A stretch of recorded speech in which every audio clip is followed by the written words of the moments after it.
গ্রাহক সেজে দোকানে ঢুকে গয়না নিয়ে চম্পট দিল দুষ্কৃতী। সিঙ্গুরের মেরাবেড়ি এলাকায় দিনের বেলায় ঘটনা জেরে চাঞ্চল্য ছড়িয়েছে এলাকায়। গয়না চুরি করে বেরিয়ে যাওয়ার ঘটনা ধরা পড়ে সিসিটিভি ক্যামেরায়। তদন্তে পুলিশ।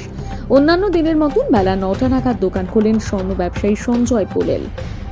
সিঙ্গুরের বেরাবরি গ্রামে একেবারে রাস্তার পাশে তার দোকান। বেলা 10:30 নাগাদ টুপি পরা একজন লোক তার দোকানে ঢুকে গয়না দেখতে চান। দোকান মালিক সঞ্জয়ের দাবি, ক্রেতা একের পর এক গয়না দেখতে চায়। তাকে গয়না দেখানোর সুযোগে বেশ কিছু সোনার গয়না হাত সাফাই করে পকেটে ঢুকিয়ে নেন ক্রেতা সেজে আসা দুষ্কৃতী। একাধিকবার গহনা পকেটে ঢোকানোর পর দোকান থেকে ছুটে বাইরে বেরিয়ে যায় দুষ্কৃতী। বাইরে রাস্তার ধারে মোটর বাইক নিয়ে অপেক্ষা করছিল একজন, তার গাড়িতে চেপে চম্পট দেয় দুষ্কৃতীরা। বিষয়টি বুঝতে পেরে দোকান থেকে বাইরে এসে চেঁচামেচি করলে দুষ্কৃতীরা গাড়ি নিয়ে তখন পগার পার। গোটা ঘটনা ধরা পড়েছে দোকানের সিসিটিভি ক্যামেরা। এরপর ব্যবসায়ী পুলিশে খবর দেয়। খবর পেয়ে ঘটনাস্থলে আসে সিঙ্গুর থানার পুলিশ। দোকানের সিসিটিভি ক্যামেরা এবং আশেপাশের একাধিক রাস্তার সিসিটিভি ক্যামেরার ছবি সংগ্রহ করে ইতিমধ্যে তদন্তে নেমেছে পুলিশ। ঘটনাটা ঘটেছে একটু যদি বলেন। ঘটনাটা ঘটেছে, প্রথমে একটা কাস্টমার আসে, এসে ঢুকে একজোড়া রিং জিজ্ঞাসা করে, রিংটা দেখায়। রিংয়ের পর বললেন একটু ভারী জিনিস। তারপরে ভারী জিনিস দেখাতে দেখাতে এবারে ও কী করে, আবার তখন আর মাইন্ড আর নেই, দেখাতে দেখাতে ডাব্বা থেকে বুঝতেই পারিনি যে সোনা তুলে নিচ্ছে। লাস্টে যখন চলে যায় তখন বুঝতে পারি যে আমার ডাব্বা থেকে কটা চেন গায়েব হয়েছে। তারপর পিছু পিছু ছুটলাম, সামনে আর একজন ছিল, সে রানিংয়ে বাইকে ছিল, বাইকে উঠে চলে গেল। মানে কিরকম দেখতে সিসিটিভি ক্যামেরায় তো দেখা গেল? সিসিটিভিতে দেখতে বলতে টুপি পরে আছে, বুঝতে পারা যাচ্ছে না, চশমা পরে আছে, টুপি পরে আছে, বুট স্যুট, হাফ জ্যাকেট, খোলাতে জামা পরে আছে।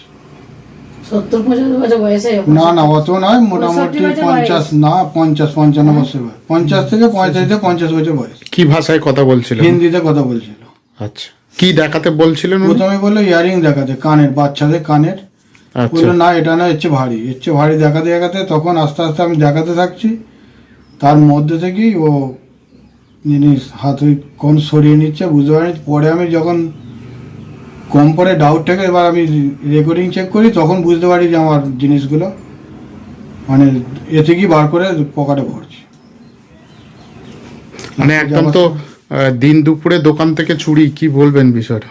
দিন দুপুরে দোকান থেকে চুরি বুঝতেই পারিনি যে এই ধরনের প্রথম হলো এই বেড়াবেড়ি এলাকায়।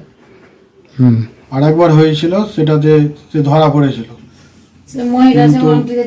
কিন্তু এবারটা পুরো অন্য ধরনের এটা হলো।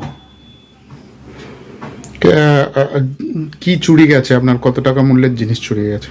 মোটামুটি ধরে নিন 6 থেকে 6.5। 6 থেকে 6.5 কি? লাখ টাকা। লাখ টাকার জিনিস, সোনার গয়না গেছে? হ্যাঁ, গয়না সবই চেন, গলার চেন গেছে। পুলিশ এসেছিল? পুলিশকে বলেছে? পুলিশ এসেছিল, পুলিশ সব লিখিত নিয়ে গেছে, ছানবিন করছে, বললো দেখা যাক কি হয়। এই ধরনের ঘটনা যে এরকম দিনে দুপুরে, কি বলবেন? এটা মানে আতঙ্কের মধ্যে আছেন নাকি? আতঙ্কের মধ্যে, এবার তো আতঙ্কের মধ্যে আরো থাকতে হবে। আরো দোকানে যে তারা আতঙ্ক হয়ে যাবে, যে কোনো কাস্টমার এলে তাদেরকে জিনিস দেখাবে না। এবারে এইটাই হচ্ছে, জিনিস আর দেখাবে না, ভয় সব ইয়েতেই থাকবে।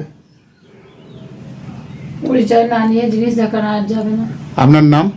আমার নাম সঞ্জয় পোলেন। পোলেন? পোলেন।